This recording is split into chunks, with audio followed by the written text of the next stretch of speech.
तो 22 फरवरी को south Africa ने भारत को करारी शिकस्त दी थी। उसके बाद 26 फरवरी को जिम्बाब्वे को टीम इंडिया ने हरा दिया। इसी के साथ साथ सुपर 8 का जो स्टेज है उसमें भारत ने अपनी पहली जीत दर्ज कर ली है। लेकिन अब वर्चुअल क्वार्टर फाइनल है वेस्ट इंडीज के अगेंस्ट, यानी कि 1 मार्च का मुकाबला होगा एक तरीके से नॉकआउट, और इस मुकाबले में जो जीता वही पाएगा सेमीफाइनल का टिकट। तो आज क्या वाकई में टीम इंडिया इस योग्य है, इस काबिल है कि वो पहुंचे आगे? इस पर बातचीत करने के लिए मेरे साथ मौजूद है उज्जवल। उज्जवल, पहले तो आपका बहुत स्वागत है।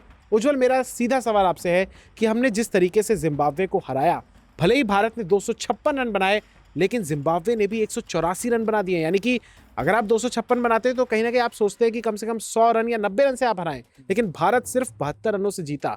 गेंदबाजों ने बहुत रन लुटाए हैं। क्या लगता है आपको कि 1 तारीख से पहले ये चिंता का विषय है या नहीं?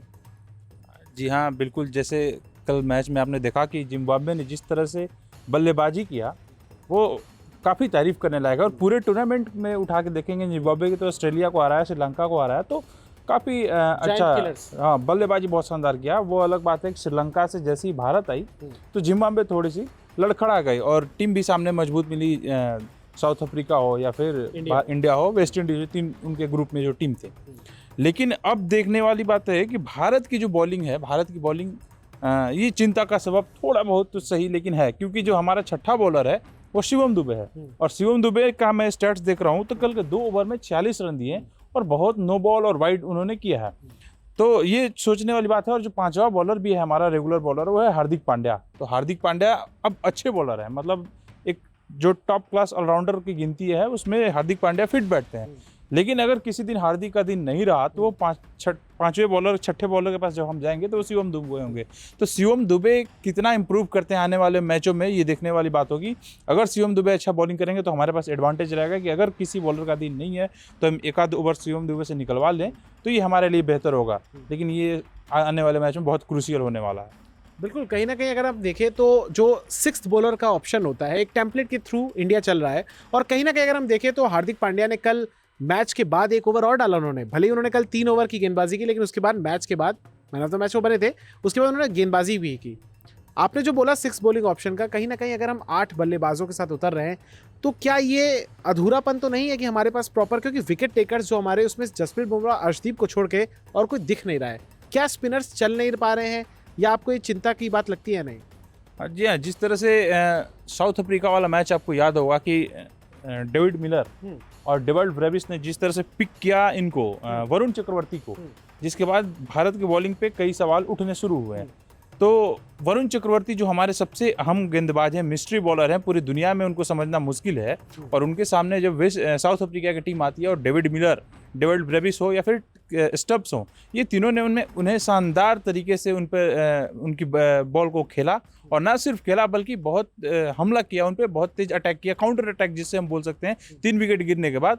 तो वो एक चिंता का सबब है हमारे लिए कि वरुण चक्रवर्ती अगर हमारा आउट ऑफ फॉर्म होंगे तो हमारा स्पिन डिपार्टमेंट जो है वो कमज़ोर पड़ेगा। चूँकि हमारे पास कुलदीप यादव नहीं खेल रहे हैं, यहाँ 2 ही स्पिनर खेल रहे हैं, तो फिर अक्षर पटेल रेगुलर नहीं उन्हें खेलने को मौका मिल रहा है। तो ये कॉम्बिनेशन थोड़ा सा जो है वो दिक्कत हो रही है। अगर इसमें, हाँ, इसमें अगर शिवम दुबे और हार्दिक पांड्या तो अच्छे कर रहे हैं, शिवम दुबे थोड़ा सा सुधार कर ले और बुमराह और अर्शदीप जिस तरह से बॉलिंग करे वो तो कमाल के हैं, तो शुरुआती विकेट गिरे और मिडिल ओवर में ये लोग रन ना दे कम से कम, तो फिर मैनेज हो सकता है। नहीं तो फिर थोड़ा दिक्कत होगा। वेस्ट इंडीज ताबड़तोड़ टीम है इस टूर्नामेंट में। उज्ज्वल, हमारे जो अभी तक मैचेस हुए हैं वो अहमदाबाद में हुए और चेन्नई में हुए। हमारा आखिरी मुकाबला सुपर 8 का है कोलकाता में। कोलकाता के लिए अगर मैं आपसे पूछूं, हमारे जो 6 बॉलिंग ऑप्शंस हैं, आप क्या देखते हैं? क्या वाकई में क्या कुलदीप यादव की एंट्री आप देख रहे हैं प्लेइंग 11 में, या फिर इसी विनिंग कॉम्बिनेशन के थ्रू जाएगा इंडिया?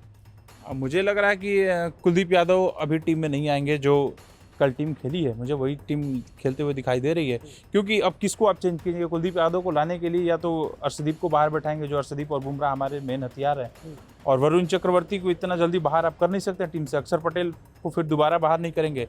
तो मुझे लग रहा है कि वहीं 5वां और छठा बॉलर हार्दिक पांड्या और शिवम दुबे होंगे। और अगर ज़रूरत पड़े स्पिन ट्रैक हुए तो तिलक वर्मा भी बॉलिंग कर लेते हैं, अभिषेक शर्मा भी बॉलिंग कर लेते हैं।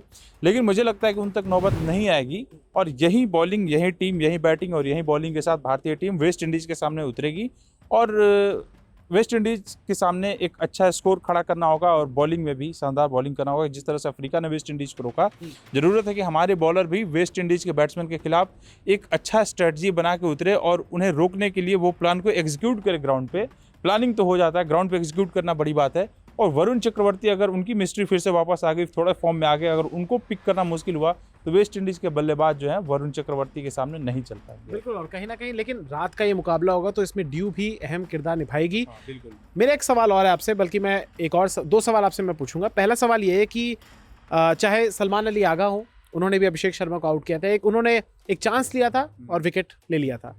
एडन मार्करम ने भी अभिषेक को आउट कर दिया था। हालांकि अभिषेक ने अभी जिम्बाब्वे के अगेंस्ट बनाए थे हाफ सेंचुरी, तो फॉर्म में वो आए हैं। क्या आपको लगता है कि गुदाकेश मोती जिस तरीके से अच्छी परफॉर्मेंस कर रहे हैं, साउथ अफ्रीका के अगेंस्ट नहीं कर पाए हालांकि, लेकिन जिम्बाब्वे के अगेंस्ट किया, यू नेवर नो कि आप इंडिया के अगेंस्ट किस तरीके से चलते हैं। जेसन होल्डर भी उनके पास है। क्या लगता है कि कितना सावधान रहने की जरूरत है भारत के लिए, क्योंकि अब ये मैच सीधा नॉकआउट है, रन रेट की कोई परवाह नहीं है, अब आपको सीधा जीतना है। किस तरीके से देखते हैं आप?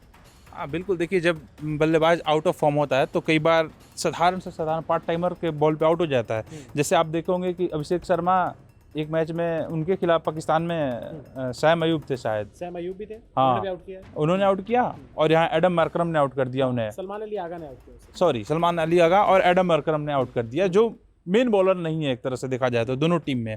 तो जब बल्लेबाज आउट ऑफ फॉर्म होते हैं तो कई बार ऐसा होता है। विराट कोहली भी जब 1 साल 1.5 साल लगातार फ्लॉप रहे थे तो कई मैचों में देखा गया था कि कोई भी खिलाड़ी आएगा और उन्हें आउट करके चला जाएगा। ये आउट ऑफ फॉर्म उस बैट्समैन का है, ना कि वो बॉलर जो है वो इतना बेहतरीन हो गया कि अभिषेक शर्मा को बार बार आउट कर दे।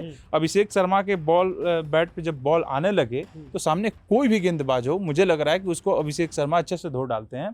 तो ये अभिषेक शर्मा की खासियत है। और अब तो सारे ही बल्लेबाज फॉर्म में आ गए। बिल्कुल, अब सारे बल्लेबाज फॉर्म में आ गए हैं। संजू सैमसन के आने के बाद ये भी एक अच्छा हुआ है कि जो विपक्ष की टीमें थी, दूसरी टीमों थी, उन्होंने एक प्लानिंग बना लिया था कि दोनों लेफ्टी हैं, ईशान किशन और अभिषेक शर्मा, तो हम ऑफ स्पिनर को लेते आएंगे, राइट आर्म ऑफ स्पिनर, और उनके लिए वो बेनिफिट होता था।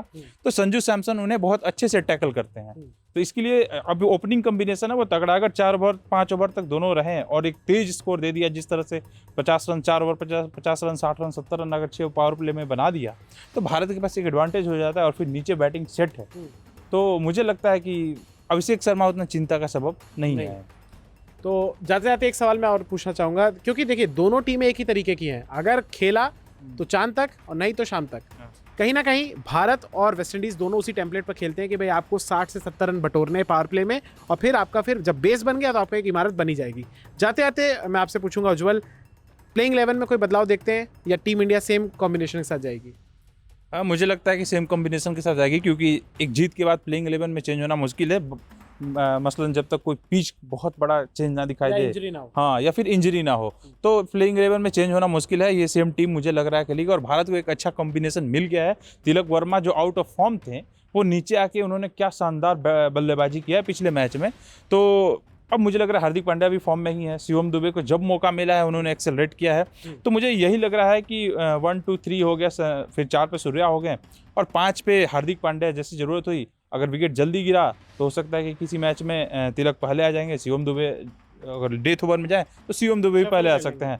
तो वो उस पर डिपेंड करता है। अगर कभी मैच में जल्दी सिचुएशन ऐसी हुई कि 3 विकेट 4 विकेट गिरी तो अक्षर पटेल को भी जल्दी लाया जा सकता है। तो एकदम परफेक्ट 11 मुझे दिख रहा है नेक्स्ट आने वाले मैचों के। अगर वेस्ट इंडीज़ को हराया तो सेमीफाइनल फाइनल तक यही 11 खेलने को मिले। तो उज्जवल ने एक बहुत बड़ी बात कह दी है कि अगर हम कल जीतते हैं तो कहीं ना कहीं विनिंग कॉम्बिनेशन यही रहने वाला है, और अगर भगवान ने चाहा तो हम फाइनल तक भी पहुंचेंगे और ट्रॉफी भी उठाएंगे। तो हम आपके साथ फिर से जल्दी मुलाकात करेंगे। मैच से पहले टॉस के अपडेट्स और प्लेइंग 11 पर सब पर चर्चा करेंगे, लेकिन फिलहाल हमें दीजिए इजाजत। नमस्कार, देखते रहिए Bharat buzz live. Bharat buzz live, हर खबर में भारत।